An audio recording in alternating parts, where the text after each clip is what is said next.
ବିଜୟ କୁମାର ମୁଦଲିଙ୍କର ଗଳ୍ପ ପ୍ରେମିକା ନା ବାନ୍ଧବୀ। ବିରଞ୍ଚି ନାୟକ ବିଏଡ୍ କଲେଜର ଛାତ୍ର, ବୟସ 24। କଲେଜର ସମସ୍ତଙ୍କ ନଜରରେ ସେ ଜ୍ୟୋତ୍ସ୍ନାର ପ୍ରେମିକ। ବାସ୍ତବରେ ତାହା ନଥିଲା। ବହି ଦିଆନିଆରୁ ବନ୍ଧୁତ୍ୱର ସମ୍ପର୍କ ଗଢ଼ି ଉଠିଥିଲା।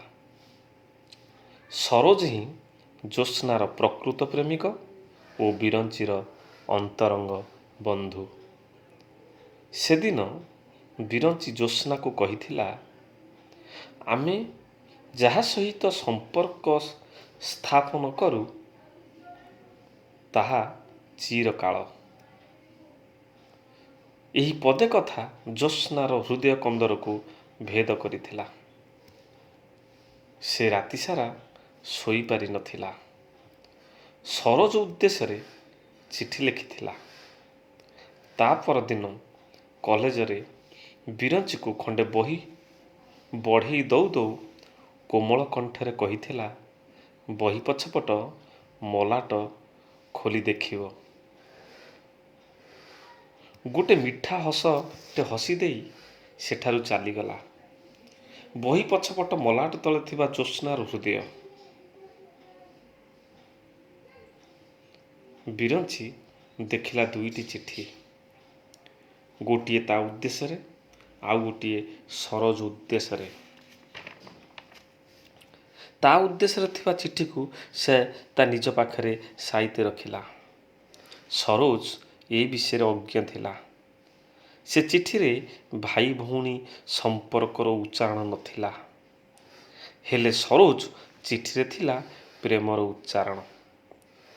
ସେ ଚିଠିରୁ ସ୍ପଷ୍ଟ ବାରି ହୋଇ ପଡ଼ୁଥିଲା ତା ପ୍ରେମର ଗାଢ଼ତା। ସତେ ଯେମିତି ଯେତେ ଘାତ ପ୍ରତିଘାତ ଆସିଲେ ବି ତାର ପ୍ରେମ ଶାଶ୍ୱତ ଓ ଚିରନ୍ତନ। ବିରଞ୍ଚି ଓ ସରୋଜ ଉଭୟ ମେସ୍ କରି ରହୁଥିଲେ। ସେମାନେ ଥିଲେ ଅନ୍ତରର ବନ୍ଧୁ। ସେ ଚିଠି ପାଇ ଦୁଇ ସାଙ୍ଗ ପାଗଳ ହୋଇଯାଇଥିଲେ। ଆଉ କି ଆଖିକୁ ନିଦ ଆସେ? ରାତିସାରା ଚାଲିଲା ଚିଠି ଲେଖା। ପହିଲି ଚିଠି ପ୍ରେରଣର ପ୍ରତୀକ୍ଷାରେ। ବାରମ୍ବାର ଲେଖା ହେଉଥିଲା, ପୁଣି ଚିରା ହେଉଥିଲା। ଶେଷରେ ଗୋଟିଏ ସୁନ୍ଦର କଳେବର ଧାରଣ କରୁଥିଲା, ଯାହାକି ଜ୍ୟୋତ୍ସ୍ନାକୁ ଦେଇପାରିବ ଏକ ଅନୁକୂଳ ବାର୍ତ୍ତା। ଦୂରେଇ ଦେବ ତାର ଶଙ୍କା ଓ ଭୟ। ରହିବ ନାହିଁ କିଛି ଅବିଶ୍ୱାସ ଓ ଦ୍ୱନ୍ଦ୍ୱ। ବିରଞ୍ଚି ଭାବିଲା, ସତରେ ସେ କେଡ଼େ ଭାଗ୍ୟବାନ। ଏହିପରି ସୁନ୍ଦର, ସରଳ ଓ ମିଷ୍ଟଭାଷିନୀ ଲଳନାଟି ତାର ବନ୍ଧୁର ସ୍ଥାନ ନେବ। ନାଇଁ, ବନ୍ଧୁ ନୁହେଁ ତ, ବନ୍ଧୁ ପତ୍ନୀ। ଜ୍ୟୋତ୍ସ୍ନା ପାଇଁ ଛିଡ଼ିବନି ସରୋଜଠୁ ବନ୍ଧୁତ୍ୱର ସମ୍ପର୍କ। ଏହିପରି ଭାଗ୍ୟ କାହାର ଆସିବ? ଆଉ ସରୋଜ ମନ ମୁତାବକ ଯେପରି ଝିଅଟେ ଚାହୁଁଥିଲା, ଠିକ୍ ସେମିତିକା ଝିଅଟେ ତା ଭାଗ୍ୟ ଆକାଶକୁ ଆଲୋକିତ କରିବ।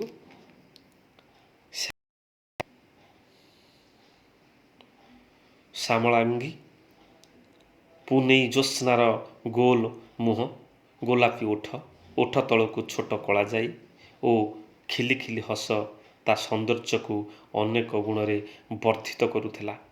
ସବୁଠୁ ସୁନ୍ଦର ଥିଲା ତା ଶରୀରର ଗଠନ। ତାର ଦୀର୍ଘ ଘନ କେଶରାଜି ପୃଷ୍ଠଭାଗର କଟିକୁ ଲୋଭନୀୟ କରୁଥିଲା।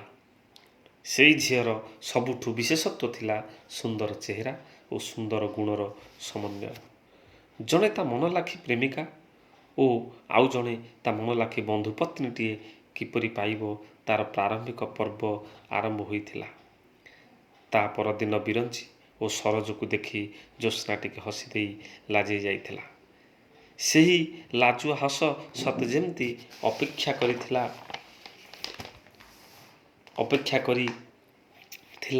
ବନ୍ଧୁ, ତୁମେ ମୋତେ କାହିଁକି ଏତେ ଯାତନା ଦେଉଛ? ଯଥାଶୀଘ୍ର ମୋର ସଂଶୟ ଦୂର କର। ମୋ ପାଖକୁ ଶୀଘ୍ର ଆସି ବଢ଼େଇ ଦିଅ ତୁମର ଖଣ୍ଡେ ପାଠ୍ୟପୁସ୍ତକ ଆଉ ସେଇ ପୁସ୍ତକର ମଲାଟ ତଳେ ଲୁଚିଥିବା ମୋ ହୃଦୟ। ଜ୍ୟୋତ୍ସ୍ନା ଏକଥା ଭାବୁଛି କି ନାହିଁ, ବିରଞ୍ଚି ତା ନିକଟକୁ ଯାଇ ବହି ଖଣ୍ଡେ ବଢ଼ାଇ ଦେଇ ତାର ସଂଶୟକୁ ଦୂରୀଭୂତ କଲା। ପହିଲି ଚିଠି ଆଉ ପହିଲି ଚିଠି ହୋଇ ରହିଲା ନାହିଁ। ଧୀରେ ଧୀରେ ପ୍ରାକ୍ତନ ହେବାକୁ ଲାଗିଲା। କେତେ ବିନିଦ୍ର ରଜନୀ କଟିଗଲା ଚିଠି ଲେଖିବାରେ। ଚିଠି ଲେଖାରେ ଜ୍ୟୋତ୍ସ୍ନା କେଡ଼େ ପଟୁ, ମାନିବାକୁ ପଡ଼ିବ ତାକୁ। ଯେମିତି ସେ ପ୍ରେମରେ ଗୋଟିଏ ଏପିକ୍। ଚିଠି ଦେଇ ସେ ପାଗଳ କରିଦିଏ, ମନ୍ତ୍ରମୁଗ୍ଧ କରିଦିଏ। କେବଳ ଖାଲି ଅପେକ୍ଷା କରି ରହିଲା ସ୍ୱପ୍ନକୁ ବାସ୍ତବ ରୂପ ଦେବା। ସମସ୍ତେ ଜାଣନ୍ତି ପ୍ରେମର ପରିଣାମ ଦୁଇଟି, ହୁଏତ ପୂର୍ଣ୍ଣତା ନଚେତ୍ ବିଚ୍ଛିନ୍ନତା, ହୁଏତ ମିଳନ ଅବା ବିଚ୍ଛେଦ। ପ୍ରେମରେ ବିଚ୍ଛେଦ ପ୍ରମାଣ କରିଦିଏ ପ୍ରେମର ମୃତ୍ୟୁ ଆଉ ପ୍ରେମିକ ଓ ପ୍ରେମିକାର ବିଫଳତା। ପ୍ରେମ ଶାଶ୍ୱତ। ଇଏ କ'ଣ କାହାରି ଚାପରେ କିମ୍ବା କାହାରି ଆଖିର ରଡ଼ ନିଆଁରେ ଜଳିପୋଡ଼ି ଭସ୍ମ ହୁଏ? ନା, ପ୍ରେମ ତ୍ୟାଗର ପ୍ରତୀକ। ପ୍ରେମରେ ଅହଙ୍କାର ନଥାଏ। ହେଲେ ବିଚିତ୍ର ଏ ଦୁନିଆ, ବିଚିତ୍ର ଏ ସମାଜ। ଏଇ କଥା ଆଜି ବି ମନେ ପଡ଼ିଲେ ବିରଞ୍ଚିର ଚକ୍ଷୁ ଲୁହରେ ଭିଜିଯାଏ। ହୃଦୟର କୋହରୁ କେଇ ଟୋପା ଅଶ୍ରୁ ଆଖି ତଳୁ ବାହାରି ଆସନ୍ତି। ବିରଞ୍ଚି ଜ୍ୟୋତ୍ସ୍ନାର ପ୍ରେମିକ ନୁହେଁ, ସେ ପ୍ରେମର ସୂତ୍ରଧର। ଏହି ପ୍ରେମକୁ ପୂର୍ଣ୍ଣତା ଦେବା ତାର ଏକମାତ୍ର ଲକ୍ଷ୍ୟ। ଏଇ ସମ୍ପର୍କକୁ ଜୀବିତ ରଖିବାକୁ ଯାଇ କେତେ ବା ଉଦ୍ୟମ ସେ ନ କରିଛି, କେତେ ଚିଠି ବା ସେ ସରୋଜର ଅଜ୍ଞାତରେ ନ ଲେଖିଛି ଜ୍ୟୋତ୍ସ୍ନା ପାଖକୁ। ଜ୍ୟୋତ୍ସ୍ନା, ତୁ କିଛି ମନେ କରିବୁନି। ସେ ଏମିତି ରାଗରେ ଚିଠିରେ କ'ଣ ଲେଖିଦେଇଛି, ରାଗରେ କ'ଣ କହିଦେଇଛି। ମୋ ରାଣ, ତୁ ତା ଉପରେ ରାଗିବୁନି। ପିଲାଦିନୁ ସେ ତା ବାପାଙ୍କୁ ହରାଇଛି। ମାଟି ତାର କେଡ଼େ କଷ୍ଟରେ ତାକୁ ମଣିଷ କରିଛି। ତା ମୁହଁରେ ସେ ଯାହା, ତା ହୃଦୟ କିନ୍ତୁ ସେଇଆ ନୁହେଁ। ତୋ ମତରେ ସେ ଟିଙ୍ଗା ହୋଇପାରେ, ହେଲେ ତା ହୃଦୟ କୋମଳ। ମୁଁ ତାକୁ ଭଲ ଭାବେ ଜାଣେ। ସେ ବହୁତ ଭଲ। ବାହାଘର ପରେ ସବୁ ଠିକ୍ ହେଇଯିବ। ନାରୀ ମାୟାରେ କିଏ ବା ନ ପଡ଼ିଛି। ତୁ ନିଶ୍ଚୟ ତାକୁ ତୋ ପ୍ରେମ ପାଶରେ ବଶ କରାଇବୁ। ତୁ ହିଁ ତାକୁ ସମ୍ଭାଳିବୁ। ମୁଁ ତାଙ୍କ ଘରକୁ ଯାଇ ତା ମା ଓ ଦାଦା ଖୁଡ଼ୀ ସହିତ କଥା ହୋଇଛି। ଆମ୍ଭେ ଦୁହେଁ ଦୋଳକୁ ତାଙ୍କ ଘରକୁ ଯାଇଥିଲୁ। ମୋ ଯିବାର ପ୍ରମୁଖ ଉଦ୍ଦେଶ୍ୟ ଖାସ୍ ତୋ ବିଷୟରେ କହିବା ପାଇଁ। ଏଇ ସବୁ କଥା କହି ବିରଞ୍ଚି ସିନା ଜ୍ୟୋତ୍ସ୍ନାକୁ ସାନ୍ତ୍ୱନା ଦେଇ ପୁଣି ସେ ସମ୍ପର୍କକୁ ଦୃଢ଼ୀଭୂତ କରିଦେଉଥିଲା। ହେଲେ ନାରୀ ମନ କ'ଣ ବୁଝେ? ନାରୀ ସବୁ ସହିପାରେ, ହେଲେ ତାର ଆତ୍ମମର୍ଯ୍ୟାଦା ଉପରେ କୁଠାରଘାତ ହେଲେ କିମ୍ବା ତାର ଚରିତ୍ର ସଂହାର କରିବାର ଧୃଷ୍ଟତା କଲେ ତା ହୃଦୟ ଭାଙ୍ଗିଯାଏ।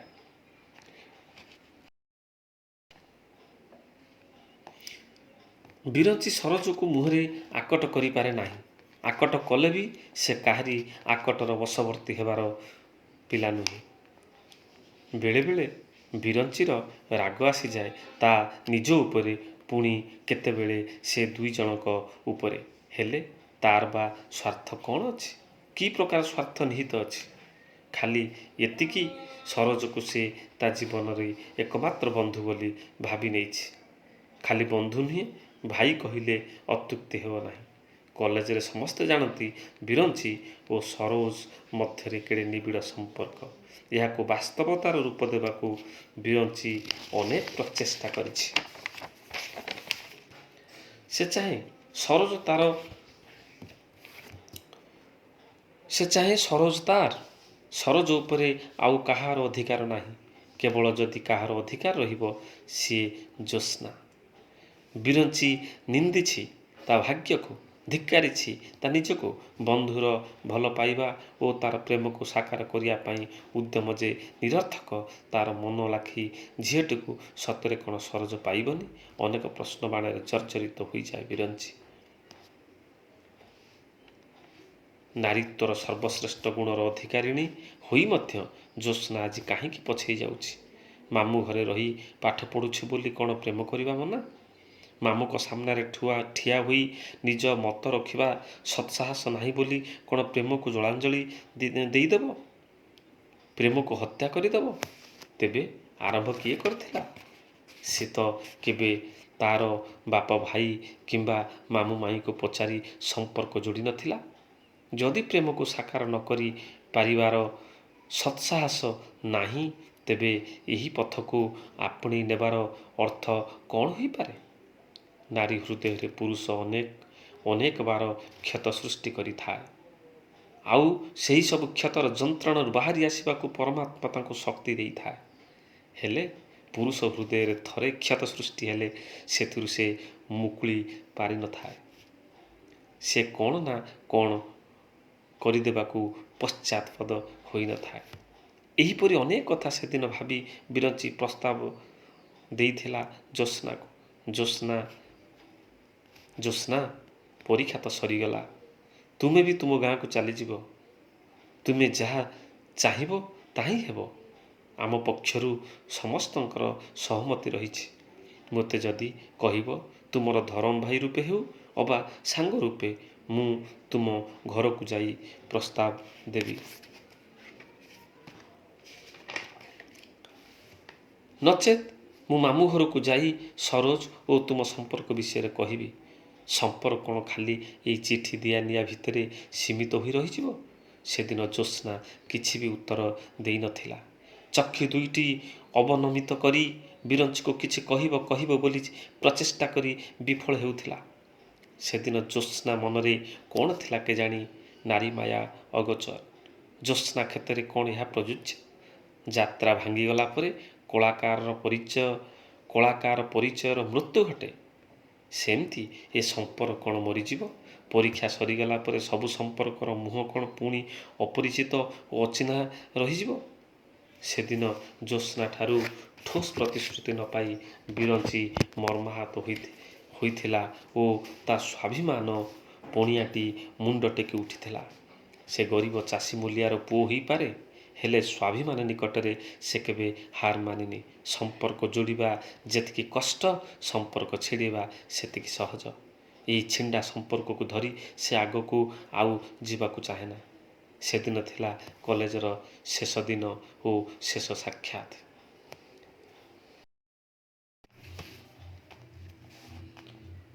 ଜ୍ୟୋତ୍ସ୍ନାଠାରୁ ସିନା ସମ୍ପର୍କ ତୁଟି ଯାଇଛି, ହେଲେ ବିରଞ୍ଚି ଓ ସରୋଜର ସମ୍ପର୍କ ଏବେ ବି ନିବିଡ଼।